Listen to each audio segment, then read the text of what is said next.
Welcome, in front of me is a Samsung Galaxy A03, and today I'll show you how we can put this device into safe mode.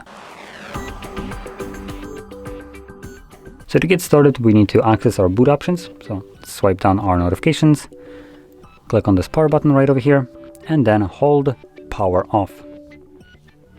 This then changes into safe mode, so we're going to tap again. This will now initiate a reboot into safe mode.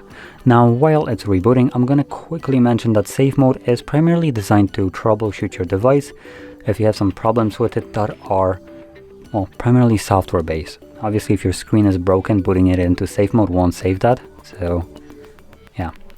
Now, in this mode, only the pre-installed applications will work. Anything else that you have installed yourself will be temporarily disabled.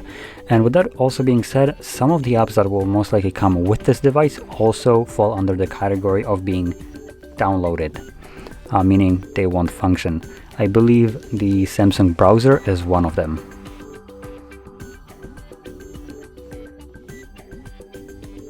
Now, as you can see, once it boots up, it gives us the safe mode at the bottom. And when we unlock it, we should have our widgets kind of not working. As you can see, there is our browser from Samsung. If you try to open it up, it just gives you a pop-up that downloaded app disabled in safe mode. We also have Facebook and a couple additional applications. So there we go. Now once you're done with this mode, and you want to go back to normal one, find the boot options again, and this time around select restart. Once the device boots back up, it will automatically go back to normal mode. Now, if you found this very helpful, don't forget to hit like, subscribe, and thanks for watching.